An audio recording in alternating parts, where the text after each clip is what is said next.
welcome to another weekly vlog. It is Monday night. I'm actually starting a vlog on a Monday for once. Tony's back here being adorable as always. So my reading plans for this week, I'm currently reading The Last Tale of the Flower Bride by Roshani Chokshi, and I am about 13% of the way through. So far, I'm loving it. It's beautifully written, very atmospheric. I am very much intrigued and can't wait to dive into it. So I've got that one on the go currently, and then I'm also just about to finish An Education in Malice by St. Gibson. I've been meaning to read this book for months and months and months, and I'm finally doing it and very much enjoying it. I'm thinking it'll probably be a 4-star. I like it a lot, but there are a couple things that I think could have been done better so far, but I'll hold off on my final thoughts until I finish it. I'm hoping to finish it tonight after I finish Scream 2, but yeah, I'm just about done and on page 261, so I have about 80 pages left of it. But yeah, other than that, I don't think I have any plans this week, so I'm hoping for a nice, boring week. I'm about halfway through working 12 days in a row. I have this weekend booked off because my birthday is next week. Next weekend is closer to my birthday, so I wanted to book that weekend off, but a couple of coworkers already had it booked off, so I took off this coming weekend instead. I don't have any plans. I just wanted to have a weekend off so I could possibly make some plans for my birthday. I might try and go down to Toronto for a rave. That's the hope. But that is very much a maybe right now. I have absolutely no idea what I'm planning on doing. But yeah, I have 4 more days of working and then I can finally have a day off. So a day off is very much needed right about now. But yeah, anyways, I am going to get into my comfy PJs, make some dinner, and sit down to at least watch half of Scream 2. I might not watch the whole thing right now because I do really want to finish this book, but I'll at least start it and see how far I get in before the urge to read takes over.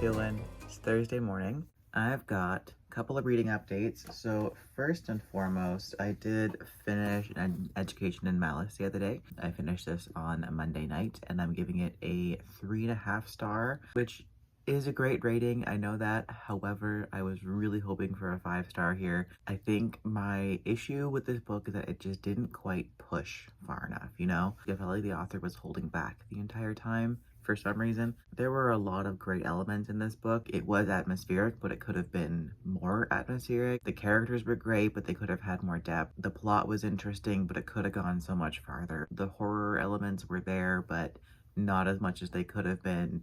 There was just so many things that were good. The bones were there, and then it just kind of didn't go nowhere, but just didn't go nearly as far as it could have, and as far as I know this author is capable of doing. And I know it's not really fair to compare it to A Dowry of Blood, but at the same time it is by the same author, so I feel like it's a fair comparison. But with A Dowry of Blood, the atmosphere in that book is so rich, and then in here, I didn't realize that this book was set in the 60s because there was nothing to make me think of that. It said it in the very beginning of the book, but then halfway through it, I just forgot, and it just kind of felt like modern times. Nothing made it feel like the 60s until halfway through it, the character was hanging out with a friend and she was saying like groovy and let's grab a record and that kind of thing. And I was just like, what? Who says that? And then I flipped back to the beginning to see if there was a timestamp, and I was like, oh yeah, this is set in the 60s, I forgot. So yeah, the atmosphere just didn't make it feel like the 60s until there was that random slang thrown in, whereas in A Dowry of Blood, that book spans centuries, and every single part of the book feels like the time that they're in. So I know this author is able to write like that and able to give that really rich atmosphere that just makes you so immersed in the text, and this just didn't really do that. I liked the characters. Again, they were interesting, the relationship was great, great. I love sapphic romances that start with obsession and rivalry. I think they're so much fun. I read Immaculate Conception earlier this year, and it kind of had that similar vibe to it with the obsession. I sort of got that with this. It was getting there, and then again, it just kind of stopped when it was getting good. Like, this author just needed to take every element of this book and just amp it up by like 20%. So while it was a good book, I did enjoy it quite a bit, and I'm glad that I finally picked it up. It just wasn't nearly as good as A Dowry of Blood, unfortunately. And then I've also picked up Under the Fang by Robert R. McCammon. This is a vampire anthology. I've just read the first book. I'm only on page 25, and I'm not sure if I'm gonna continue it. I bought this book at a thrift store for $2.50. It's a pretty old book, and it's also authors that I have never heard of ever in my life. So this book was kind of a risk. I figured there was a chance that I might like it because it's vampires. I love vampires, but also a very good chance that I might not like it because of all the things that I just said. And just based on the introduction and the first story, I don't know if I'm gonna like this, but it's hard to say because it's an anthology of all different authors.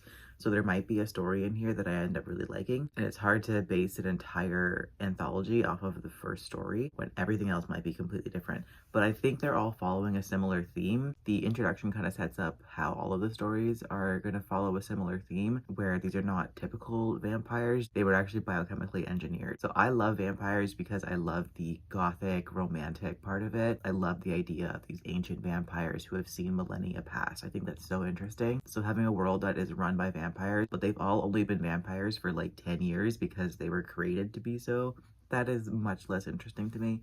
So I don't know if I'm going to continue this. I might give one more story a try and see how I feel about it, but this one might be a DNF, unfortunately. And then lastly for right now, I totally forgot to mention on Monday when I introed that I was currently reading The Enchanted Greenhouse by Sarah Beth Durst. I've been reading this one all week and I'm loving it. I'm just about done. I have about 45 minutes left in the audiobook right now. I doubt that I'll have time to finish that before work, but I'll finish that one tonight and then update once I'm home. But yeah, this is fantastic. I love this one. It's so cute. This is the companion sequel to The Spell Shop that came out last year, and I also loved that book. It was adorable. It was so sweet. I think I like them both pretty equally. Both books I kind of have a similar critique for my own personal taste, is that they're very insta-love. These books are long enough where they didn't really need that. They had the space to kind of build a relationship more. But yeah, this one is really fun. So it's about a woman, the person who created the sentient spider plant in the first book. This is her story. So her backstory is that after she created the plant because she was lonely and just wanted a friend, she was sentenced because it's criminal to use magic if you're not a registered sorcerer, and her punishment was to be turned into a statue for an indefinite amount of time. So the start of the book, she's a statue, and then all of a sudden she wakes up on an island. She has no idea where she is or why she's been turned back into a human, but she finds this gigantic, beautiful greenhouse full of enchanted plants, and then finds a shy, quiet, kind of grumpy gardener desperately trying to take care of these plants while the magic in the greenhouse is failing. And things go from there. It's adorable so far. There's a winged cat and there's little baby dragons hanging around. There are leaf mice. Like, how freaking cute is that? Yeah, this book is absolutely adorable. It is more of a wintry book, so I do wish that I'd saved it for the winter time, but I'm reading it for a book club, so it was not my choice, but that's all right. But yeah, so far so good with that one. Again, just about done it. So tonight when I finish it, I will update on my final thoughts, but I gotta go get ready for work and we will chat later on.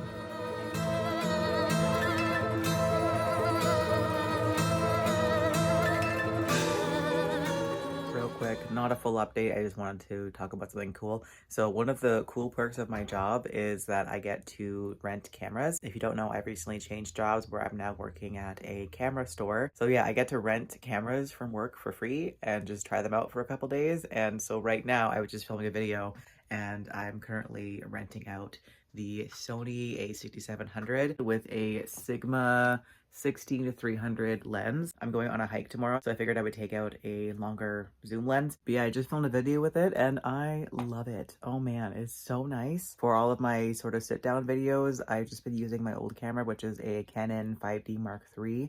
And while I love that camera for photo, it is not good for video at all. There are 0 automatic settings for it. Everything is fully manual. There's also no autofocus, which is really annoying, and the only way that I can use it for video is to have to hook it up to my laptop and do like a live view and have to use a separate app to be able to control it from there. But again, I have to do all of my manual settings. I have to pay attention to if the lighting changes and adjust accordingly. And again, the autofocus, super annoying. So this was lovely. This was so much easier, so much less frustrating. It also has a screen that I can flip out where I can see myself and I don't need to worry about not being in frame or not being in focus. It's so much easier. So I think when I upgrade my camera soon, I'm going to be going with this one. It'll be kind of sad going from full frame down to crop sensor, but I don't need full frame. It's nice to have, but I don't need it. I just want it. But this camera is great. And once I have my employee discount, it won't be too expensive either. So that'll be great. I'm very excited about it. Anyways, I do have reading updates, but I'm not currently set up to be doing a proper update right now. My arm already hurts holding up my phone. I just wanted to geek out about a camera for a minute. Trying to get Tony in the frame here because he's being adorable. Does that work? He's kind of in there. He's just chilling over here in the sunshine, getting all the pets. Hi, happy Sunday. Pardon the weird lighting. It's like noon, but I don't want to get off the couch, so I'm just gonna be partially shadowed. It's fine. This week has been the week from hell when it comes to booktube stuff. Like all of the technology things have been dragging me up the fucking wall. So to quickly summarize, for my weekly vlogs, I film everything on my phone and edit on my phone. So I've been using the Adobe Premiere Rush app for all my editing for the last couple of years. And I love that app. I think it works really well. But they recently announced that they were going to be discontinuing that as of the end of September. So on my laptop, I switched over to iMovie because it's free and has similar functions. But the iMovie iPhone app is not very good because when I edit, I need to be able to see the waveforms, like the sound wave thing. That it just makes editing so much faster for me because I have a stutter. I have so many cuts when I film because I cut out all of my stuttering basically. So seeing the waveforms is so helpful for me because I can see the parts where I stutter and know which parts to cut out, and it makes it so easy. But the iMovie app does not show that, and I couldn't figure out how to get it to. It does on the desktop version, but not on my phone. So I'm not kidding you. I tried, I think 9 different video editing apps that were free, of course. I would Google like which editors show the waveforms, and a bunch would pop up, so I would try one. And then the only way to see the waveforms is to pay for it, and I refused to do that. So I just had to keep trying over and over and over again with a whole bunch of different apps. All of this just trying to edit last week's vlog. That's all I was trying to do. I was so beyond frustrated. It was so irritating. And then eventually, after like 3 or 4 days of this, I learned that Adobe discontinued Premiere Rush, and they actually replaced it with a free mobile version of Premiere Pro, which I would have known had I actually read the email. It was in the email and I just skipped over that. So yeah, it was like, great, sounds good. Downloaded that, I'm happy now. Start to edit it. I got like halfway through it and then the app just all of a sudden crashed. Wouldn't let me go on there and do anything. It was just completely frozen. And then I was mad all over again and I'm like, what the fuck is going on? Eventually got it working again after another day had passed. Finished editing it, exported it, went to upload it to YouTube, upload failed, file not supported. Like, what the fuck? So I tried Googling it. I'm like, what do you mean? File not supported? What does that mean? I was comparing my file type to a different vlog that I posted and they looked the exact same to me. So I have no idea why it wouldn't let me do it. So what I ended up having to do just to get the damn thing uploaded was take the movie that I had exported from Premiere Pro, put that into iMovie, re-export it from iMovie, which killed the quality of it. And that was the only way where I could upload it. And now I just have this vlog up that is like horrendous quality. It's pixely, the colors are weird because the file size is so small because I had to export it and then export it the second time. And yeah, it just looks like shit and I'm really mad about it, but I just can't be bothered to figure that out over a 15-minute weekly vlog. It's fine. It's up, that's all I care about. I'm moving on with my life. So that's been my week. That has been a colossal pain in my ass, but hey, it's dealt with, so it's fine. Anyways, the good parts of my week, I have had the last 2 days off and I've had a great time. Yesterday was mostly productivity, is getting a whole bunch of things done. I did all my laundry, all of my bedding, I cleaned the house a little bit. I also watched the first half of Scream 5 last night and just watched the second half right now, which is definitely not a movie to watch while having breakfast, but hey, it is what it is. I've been loving the Scream movies. They're so much fun. Scream 4 has definitely been my least favorite. That one was a little bit ridiculous, but Scream 5 brought it back, so we're good now. And I'll probably watch Scream 6 maybe tonight, maybe tomorrow, we'll see. And so some reading updates. What have I finished? So many things. I think the last time we spoke, I was just about done with the Enchanted greenhouse, and I did finish it that night. I gave it a 4-star, and very similar to what I was saying before, but I like it pretty well equally to the first book, The Spell Shop. I love the characters, the setting is really fun. I am obsessed with the idea of a whole greenhouse full of singing enchanted plants.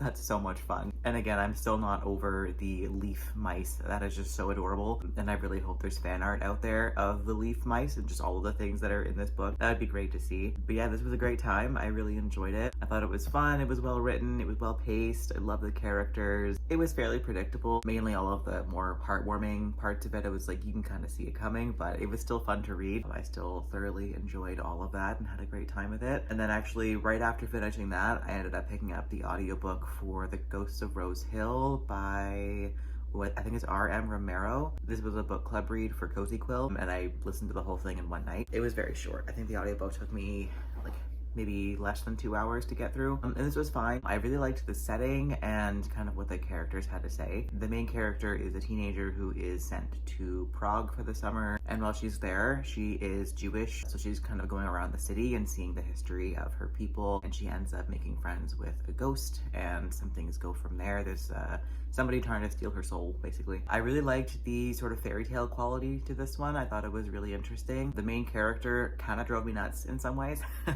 She was very childish, and I know she is a kid, but she is like, I think she was 17 in the book, give or take. She just read very, very childish and very immature and very dramatic. This was a super short book, and I think this would have benefited from being longer so that the character had the space to kind of flesh out the emotions better, and it just would have made more sense, I think, because as she was having really dramatic reactions to things that probably shouldn't have been that dramatic. But as a whole, this was a great book. I really enjoyed the history and what the character had to say as well. I thought all that was really well done. I also wish that it wasn't a romance. I feel like there was no need for that. They could have just been pals, and that would have been just fine, and honestly probably a lot better. It's a lot quicker to make friends with somebody than it is to fall in love with somebody, and I just found that, again, had it been longer, the romance would have made more sense, but because it was so short, everything felt so rushed, and them just being friends would have made a lot more sense to me. But either way, I still enjoyed it. I gave it a 3.5 star. And then the next day, I ended up listening to the audiobook for The Woods All Black by Lee Mandello,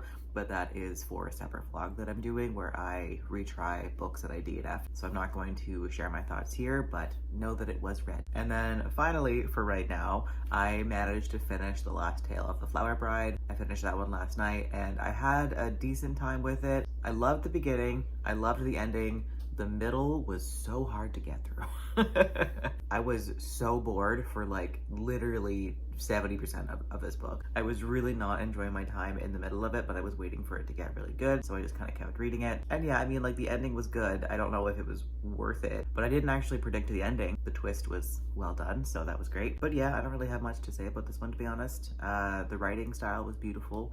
It was just the plot kind of lost me throughout the middle of it. It's quite a challenge to get through it, to be honest. So, but yeah, I think that's all for the time being. I do have to go and get ready. My friend and I are going on a hike with their dog. I'm not sure where yet, but we're gonna go for a little drive. It's a beautiful day out, and we're gonna go find a nice provincial park to go for a hike on. I've actually never been hiking before, so I have no idea what to bring. But the camera that I was talking about yesterday that I rented from work, I'm gonna bring that along with me and hopefully get some nice nature shots. If I take any nice pictures, I'll put them in here as well. But yeah, I gotta go get dressed and things. I think they're gonna be here in the next half an hour or so I gotta skedaddle. But we will chat later on at some point in the evening or tomorrow, most likely.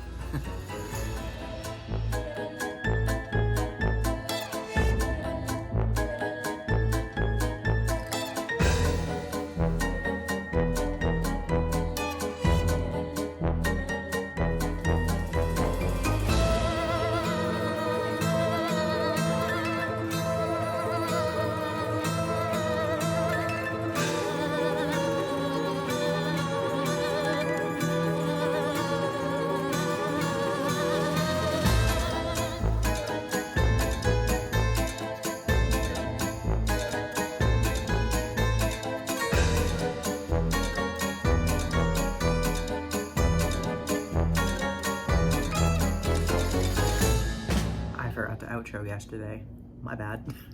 I'm at work right now. I'm just on break, so pardon the kind of weird angle, but I'm trying to keep the work things out of the frame. But yeah, so Sunday was a lovely day. Went for the hike with my friend. Their dog didn't come because he wasn't feeling very well, but we had a great time. We were hiking for maybe like an hour and a half, 2 hours around there. They got me some Starbucks, so that was very nice. And yeah, we just had a great time. And then afterwards we went to Spirit Halloween, as well as a different party store that had other Halloween costumes. We're going to a Halloween party together in a couple of weeks. They're doing a Mario Party costume together, and I'm gonna be Toad, so I get to third wheel on their costume. But yeah, it was a lovely day. And then after that, I just kind of went home.